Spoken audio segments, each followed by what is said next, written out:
Megan Hicks of I Run Far, and I'm here above Silverton, Colorado with Gary Robbins. It's a weird spot to do this interview, but I'm interviewing you because just a couple days ago you set a new fastest known time on the Wonderland Trail up in the state of Washington around Mount Rainier. Congratulations! Thank you very much. Yeah, it was a very special day. So yeah, you ran yourself around Mount Rainier and now you've transposed yourself by some sort of magic wand trick or just driving all night. Suddenly we're in Silverton. Suddenly we're in Silverton, just like that. I mean, it was a 22-hour drive, 22 hours of driving, and we slept for about 4.5 hours to get here. So since the actual run 5 days ago, I've averaged about 5 hours of sleep a night. So if I start botching names and information for this, that's my excuse as to why. Well, you've got your name. I got my name, and I know it was the Wonderland Trail, and I think it was Mount Rainier. Well, congratulations again. Your time of 18:52 reset Kyle Skaggs' fastest known time, which was 20:53. Yeah. Do I have that right? That's right, yeah. So by 2 hours and 1 minute. Kyle Skaggs' Wonderland Trail fastest known time was one of those FKTs that guys sort of shuddered at, I think.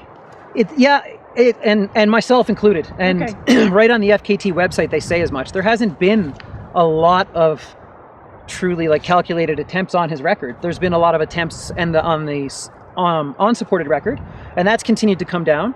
But guys haven't lined up for it. So I think because of that reason, Kyle is such an admired figure in the scene, and it's coincidental or that we're here in Silverton, right, where he's most famous for what he did here. So it took me a while to come to terms with what I was even really telling myself I might be able to accomplish in planning to try this. This has been something that has been on your radar for a while. You went out and scoped the course last fall. Yep. You've been looking at splits for quite some time. What made you think this is something that I want to do? This is is it 95 or 93 miles? 93 miles. This is 93 miles that I really want to take on. Yeah, I almost lined up for it 18 months ago when the U.S. government shut down and the parks were closed. Oh. So there was a bit of a soft plan happening at that point, and then the park shut down and it fell apart.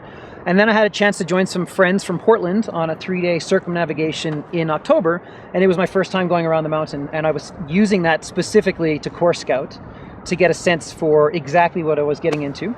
And my wife and I are having a child in less than 6 weeks, so I couldn't commit. I couldn't commit to a race this summer. Basically what happened, I applied for Hard Rock and didn't get in, couldn't commit to a race. So I decided that this was the time I would be able to make this happen, is have my summer fitness, target this, and I could have a floating date based around other circumstances. And initially I was planning the end of July. Okay. And it's been the warmest year in the Pacific Northwest history.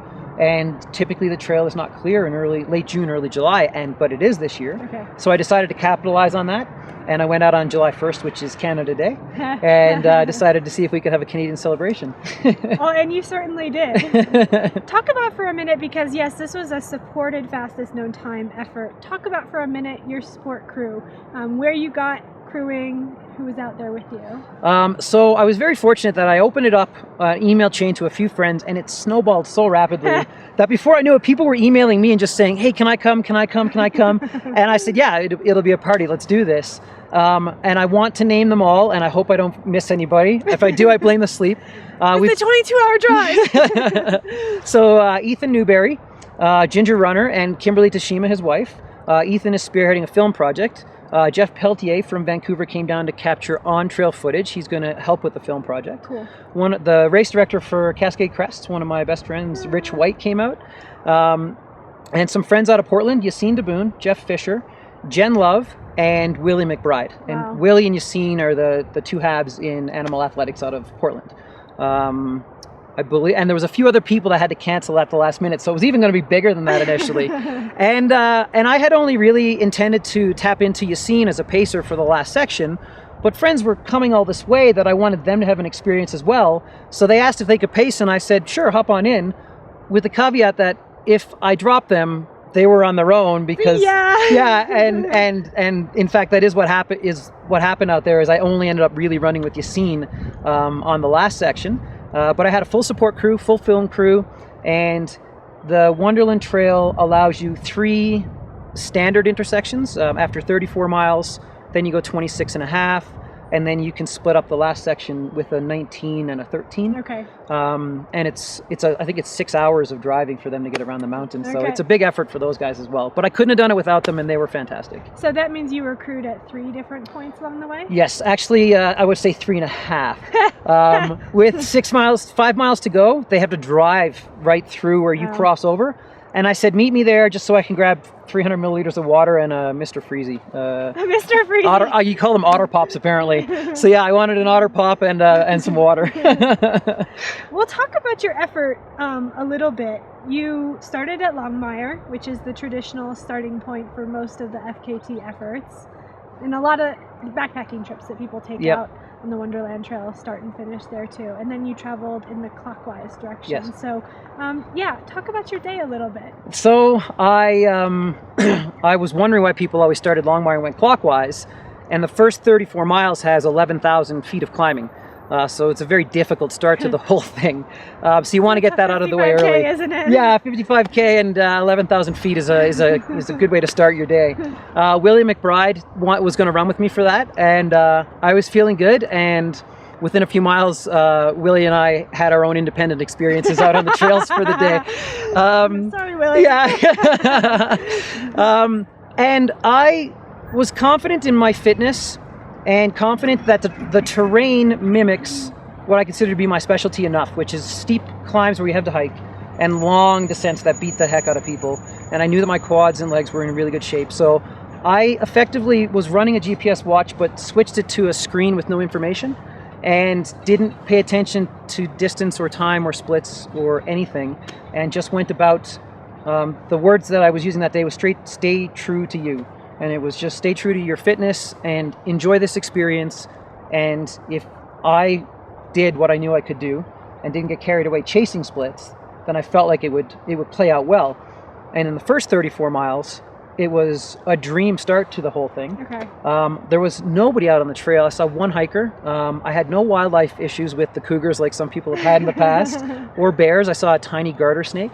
And I got into a really beautiful headspace on the run where it was almost meditative at times to be running this incredible terrain. It's some of the most beautiful step-for-step trails in the world, truly.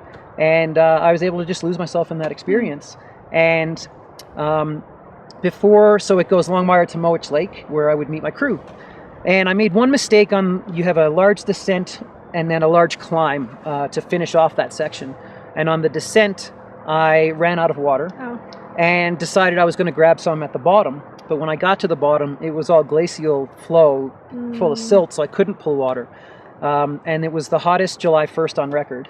So I ran out of water for about 35 minutes. Thankfully, nothing too crazy, but it was enough to tell me to slow it down and really pay attention, not to make any early mistakes. And I knew what I wanted my split to be to Mowich Lake, which was about 7 hours. And I pulled in at 6:39. So that was the moment where I looked at my watch for the first time and went, this is a very good day so far. This could happen. Yeah, this could really, really happen today, and I just need to stick with the plan and continue to not get carried away with anything. So I had an 8-minute transition there. They had a full aid station set up with a tent, and it was amazing. Yeah, it was actually Cascade Crest race supplies. And then Jen Love and Jeff Fisher came with me to pace the next section, and you run around the lake and then drop down about a 3,500 foot pass. Okay. And it was really overgrown up top because it's been so hot, so it was almost dangerous as you were just taking a chance on your footing going through this. So Jen fell off pretty quickly, and then Jeff managed to get to the bottom with me and then start the ascent on the other side before he fell off. Okay. And going into this, I knew the opposite side was going to be the crux of the route for me. Timing, it's the middle of the day, it's hot, and it's exposed. It's the largest total climbing of the day. It's about 4,800 feet, and you go from your lowest point to the second highest point. Okay. So a big climb, really exposed, really hot, and I really started suffering through there and made the mistake of doing math and felt like my whole day was falling apart, and truly thought I was over an hour behind my splits on that section. And you go through this place called Sunrise, which is just another one of these classic vantage points of Rainier, really exposed, mountain right behind you, and you take a turn to drop to White River. and I saw the sign for White River that said it was less than 3 miles to the campground. And I glanced at my watch and thought, I think I've done my math entirely wrong. And when I got to the bottom, I was actually 15 minutes up on my splits for that stage as well. But I was really feeling the heat at that point. So I got to the aid station again at the bottom at White River.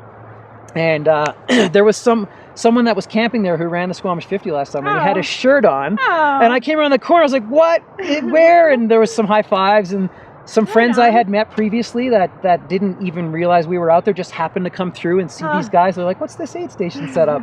So it was actually like quite a good energy when I came through there. But I said I needed to take about 15 minutes to gather myself just because of the heat and everything. So I sat down and I had people counting off the minutes, and at 15 I popped up and Yassine was there to pace me. And Yassine, anyone that knows him knows what an amazing guy he is. And I could not believe how rapidly my body and mind rallied through simply getting calories, sitting for a few minutes, and then getting this really positive influence happening. And I told Yassine I wasn't going to talk to him much, but I was going to set him up for long stories. So I started with like, how did you get into running, and how did you end up living in Portland? You know, and tell me about the day you were born. Yeah, exactly. It was just these big questions of like, and don't leave out any details, Yassine. So that sets you on the last 26-mile section. The total climbing and descent around the route is I got almost 25,000 on my GPS. Okay. They listed at about 24,000. And after that, you go up Panhandle Gap, which is the highest point on the route, and known to be the most beautiful point on the route as well. But just a slog up exposed, alpine, rocky, scrambly style terrain. And I lost my footing as I was going up, and I was using trekking poles for the back two sections.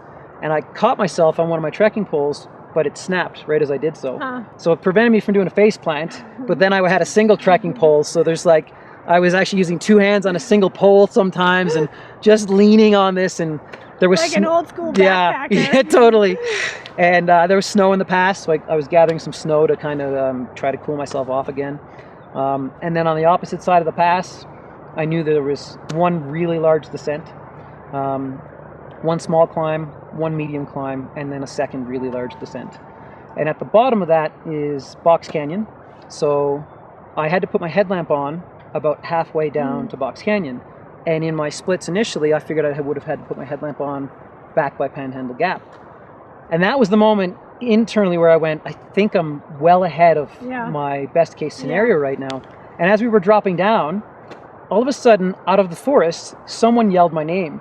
And Maxwell Ferguson, who works in the general vicinity, had seen the splits while he was at work, decided to pack it up after work, drive straight out, run up onto the course, and join Yassine and I to run down into Box Canyon together. And so I was still doing math incorrectly in my head for splits. You should never do math in ultras like greater than 50K. Yeah, and I tell everyone I coach, I tell that, and it's like I'm out there doing this. And then Max did the numbers, and I said, Max, I started at 6 a.m., not 7 a.m., right? And he's like, trust me, I'm right on this. And that was the moment where I realized I was flirting with sub 19. I really went into this wanting to be the first person to go sub 20. That was my goal. And then I had a chance at sub 19. And when I arrived at Box Canyon, my crew were there. They were going nuts and basically saying, you can't stop, you need to get out of here, you need to do this, you need to push as hard as you can, you can get in under 19 hours. And I said, I'm just going to sit for 5, I need some calories, I'm going to push, I'm going to make this happen. But so I stayed composed, and then Yassine and I left, and the energy that I had for that final 13 miles, I think I did the final 13 miles 15 to 20 minutes faster than I thought my best split could be. And I was absolutely in just smelling the barn, leaving it all out there, and it ends with about a 3,000 foot descent over 4 miles. And I was absolutely thumping down that like I was out for a 4-mile run. And Yassine was running with me and joking that it was far too dangerous what I was doing at that point in time. And we rolled through the Longmire sign for the full loop after 18 hours and 52 minutes, and I was completely in shock at what had just occurred. So now it's been a couple days. Looking back, what sort of reflections, now that you're hindsight, full vision, full spectrum, what's starting to come into your head?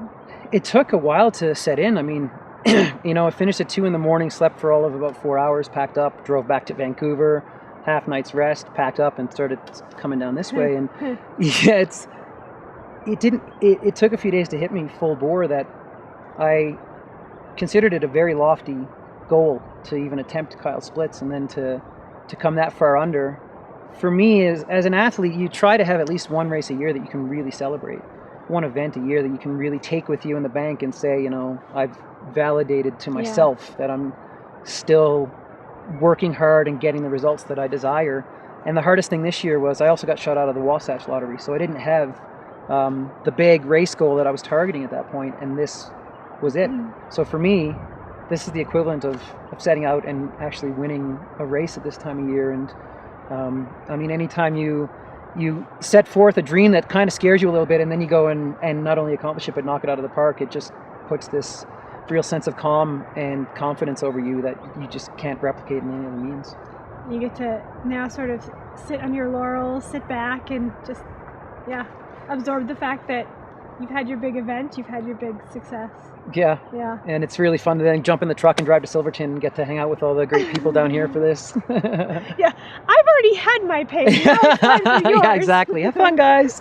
Well, congratulations to you. Thank you. And I hope you continue to recover well. Thank you very much. Awesome. Thanks, Gary. Aww. Thank you so much. It was really fun to follow on social media. They did. I mean, there was a little bit coming out. It was. Well, it's